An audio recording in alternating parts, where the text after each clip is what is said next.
हाय आदाब सलाम नमस्कार सत श्री अकाल। मैं रोशन कुशवाहा और आप देख रहे हैं times of Sitamarhi. Times of Sitamarhi में आपका स्वागत है।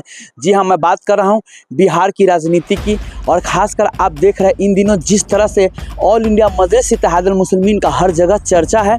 और फाइनली इसी पे जो तिरहुत प्रभारी राणा रणजीत साहब ने उन्होंने, क्योंकि आज मैं बता दूँ आपका संसद में वक्फ बिल पेश होने वाला है और पिछले दिनों आपने देखा था कि कैसे पटना के गर्दनी बाग में सभी जो विपक्षी पार्टी है उनका धरना प्रदर्शन था वक्फ बिल बोर्ड को लेकर। आज राणा रणजीत साहब ने एक मैसेज दिया है और ये लगता है कि हम सभी को सुनना चाहिए। पार्लियामेंट में वक्फ बिल जो है वो पेश किया जाना है और तमाम हमारे मुस्लिम भाइयों की चिंता हम हिंदू भाई भी करते हैं। और एक आप लोगों ने देखा होगा अलविदा जुम्मा के दिन सब लोगों ने काला पट्टी बांध करके एक शांतिपूर्वक एक सिंबॉलिक विरोध भी करने का और ये उनके कानों तक पहुंचाने का प्रयास किया हमारे सभी मुस्लिम भाइयों ने। और अगर ये भाजपा सरकार को लगता है कि ये धारा 370 की तरह है तो ये मामला अलग है। ये एक धार्मिक मुद्दा है, ये किसी के इमोशनल किसी के रिलीजन का मामला है। किसी के मदरसे की ज़मीन, कब्रिस्तान की ज़मीन, मस्जिद की ज़मीन को जो आप गलत नज़र से देख रहे हैं उसको हड़पने का प्रयास कर रहे हैं, ये देश कभी उसको कबूल नहीं करेगा। आपको लगता है कि आप देश का सौहार्द खराब करेंगे झगड़ा करा करके और इस तरह का माहौल राजनीतिक रोटी सेकने के लिए अगर आप प्रयास कर रहे हैं और सोच रहे हैं कि आप इसमें सफल हो जाएंगे तो देश आपको जवाब देगा। जिस तरीके से कृषि कानून बिल में आपको पीछे होना पड़ा, CA NRC में पीछे होना पड़ा, वैसे ही वक्फ मुद्दे में भी आपको पूरा भारत जो है आपका कहीं ना कहीं विरोध करेगा। खास करके कुछ पार्टियां जो मुस्लिम समाज का वोट लेते आ रही हैं, क्योंकि बिहार की बात करें, अब बिहार में चुनाव भी होने वाला है। नीतीश कुमार जी, चिराग पासवान जी और जो खास करके चंद्रबाबू नायडू साहब, दुष्यंत साहब, आप लोग के लिए एक अंतिम वार्निंग के रूप में है, एक अलार्म है कि बीजेपी वाले आपका इस्तेमाल कर रहे हैं। आप जागिए, आप मुसलमान भाइयों के वोट से इतने MP जीत पाए हैं, इस बात का एहसास करिए।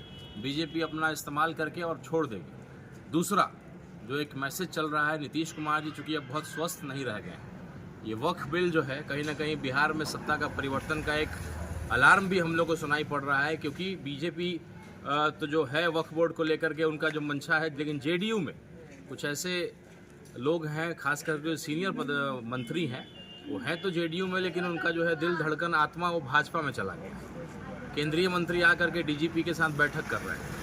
तो ऐसा लगता है कि बिहार में जो है सत्ता परिवर्तन होने जा रहा है और बीजेपी अपना मुख्यमंत्री थोपने जा रही है, JDU को तोड़ने जा रही है।